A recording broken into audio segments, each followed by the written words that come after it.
అరకువేలు నుంచి పాస్టర్ గారిని ఆనంద ఫోన్ చేస్తున్నాను సార్. పాస్టర్ గారు అరకు నుండి అరకునండి. ఓకేనండి సార్.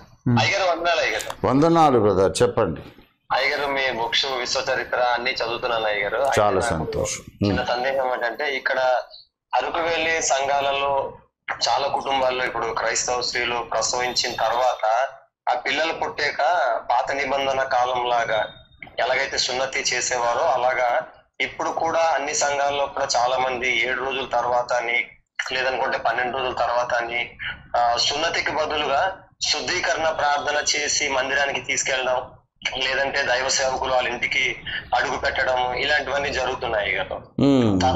తర్వాత రెండో ప్రశ్న ఏంటంటే గారు, అది మెచ్యూరిటీ అయినటువంటి అమ్మాయిలు కూడా వాళ్ళు 7 రోజుల తర్వాత వాళ్ళకి నీళ్లు పోసి శుద్ధీకరణ చేసి ప్రార్థన చేయడము, ఇవన్నీ ఇప్పుడు కొత్త నిబంధనల ప్రకారం మనకు వాక్యానుసారమా లేదంటే ఏ రీతిగా చేయాలని అడిగితే చాలా కన్ఫ్యూజ్ గా ఉంది అయ్యారు. మా కొత్తగా కన్ఫ్యూజన్ లేదండి. అవన్నీ చేయమని బైబిల్లో ఎక్కడ కొత్త నిబంధనలో రాయబడలేదు. రాయబడని సంగతులు వాళ్ళు చేస్తున్నారు. ఇక కన్ఫ్యూజన్ ఏముంది? వాళ్ళు ఏంటంటే ఈ లోకాచారాన్ని బట్టి చేస్తున్నారు. ఇప్పుడు ఋతుధర్మం అనేది అది ప్రకృతి సిద్ధంగా జరుగుతుంది. అందులో మనకు అపవిత్రత, మనకు శని, మనకు ఏదో మైలు చుట్టుకోవడం ఏమి ఉండదు. అది శరీర ధర్మం ప్రకృతి సిద్ధంగా జరుగుతుంది. వాళ్ళు శుభ్రంగా స్నానం చేసి శుభ్రంగా ఉంటారు. వాళ్ళు ముట్టుకుంటే మనం మైలు పడేది ఏమి ఉండదు. మళ్ళీ శుద్ధీకరణ మనం చేయడం ఏంటి? అవన్నీ కూడా లోకాచారాన్ని బట్టి క్రైస్తవులు ఇంకా వాళ్ళు లోకంలోంచి బయటకు వచ్చారు, కానీ వాళ్ళ లోపల నుంచి లోకం బయటికి రాలేదు.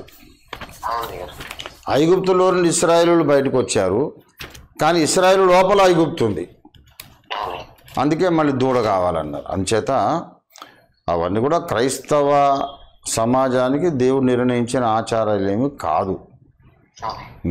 అయితే లోకాచారాన్ని బట్టి వాళ్ళు చేస్తున్నారు. దాన్ని పెద్ద మనం పట్టించుకోనక్కర్లేదు.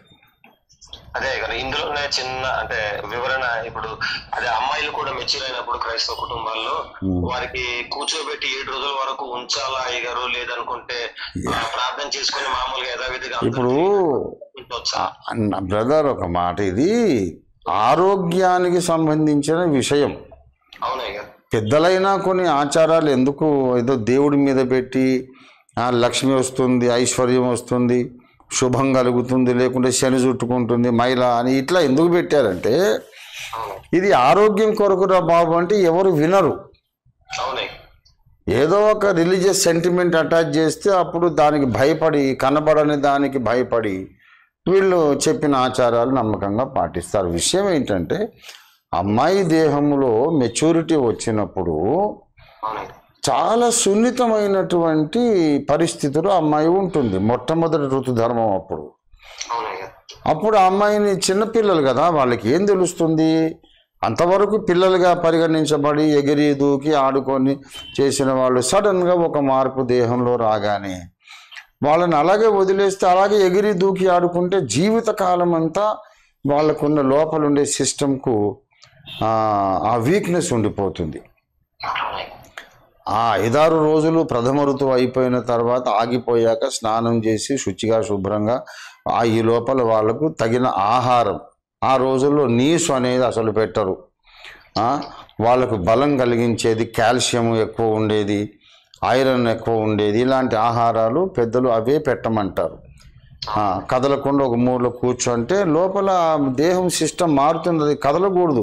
ఎగిరి దూకి వీళ్ళు గంతులు వేసేస్తే లోపల డిస్టర్బ్ అయిపోతుంది. అందుచేత ఆ స్త్రీ తన మిగిలిన జీవితం అంతా ఆరోగ్యంగా ఉండాలంటే ఆ మొట్టమొదటి ఋతువు సమయంలో కాస్త విశ్రాంతిగా ఉండాలి. మంచి బలమైన ఆహారం తీసుకోవాలి.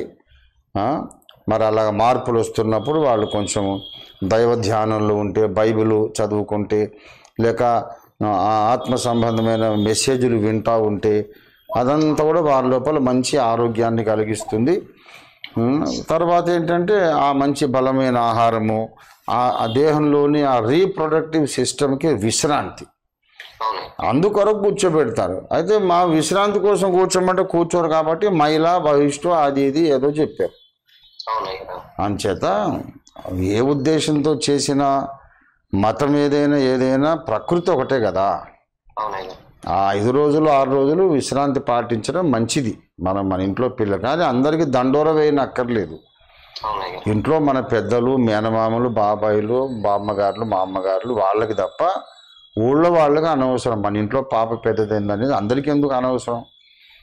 మనమే ప్రార్థన చేసి విశ్రాంతిగా ఓ మూలకు ఉండమ్మా, నేనే అన్నం తెచ్చిస్తాను, ఇక్కడే తిను, నిద్రొస్తే ఇక్కడే పడుకో, ఏమన్నా అయితే దేవుడి వాక్యం చదువుకో, లేకపోతే నెట్లో భక్తుల ప్రసంగాలు విను అని ఆ బిడ్డను మనము కంపెనీ ఇచ్చి దగ్గరుండి చేసి ఎక్కడ కదలకుండా చేస్తే లోపల సిస్టమ్ బలపడుతుంది. అది అయ్యగారు చిన్న చివరి దీంట్లోనే కంక్లూజన్ అయ్యగారు. అంటే ఇప్పుడు మనం క్రైస్తవ కుటుంబాల్లో కూడా ఎవరైనా వ్యక్తులు చనిపోయిన తర్వాత వాళ్ళకి కూడా 21 రోజుల తర్వాతే కృతజ్ఞత కూడిక పెట్టాలని ఇది కూడా అంతా ఒట్టిదే. మనకు చచ్చిపోయి అలాగే చెప్పడం జరుగుతుంది అయ్యగారు.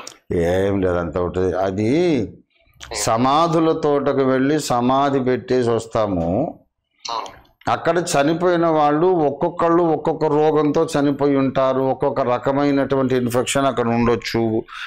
అక్కడ మట్టి దొక్కి వస్తాం, అక్కడ కాసేపు టైం గడుపుతాము. కాబట్టి ఇంటికి రాగానే శుచిగా తలారా స్నానం చేస్తే గొడవ వదిలిపోతుంది. ఇక మళ్ళీ మనకు మైల అంటూ ఏమీ ఉండదు. అది శుభ్రత కొరకు స్నానం చేయడమే తప్ప మళ్ళీ ఇన్ని రోజుల దాకా శని ఉంటుంది, ఆ మైల ఉంటుంది అనేది అంతా ఒట్టిదే. అది అన్యుల ఆచారం, అజ్ఞాన దశలో పుట్టిన ఆచారం. క్రైస్తవులకు అలాంటి మైల ఏమీ లేదు. రాగానే తల స్నానం చేయడం ఒకటే అవసరం.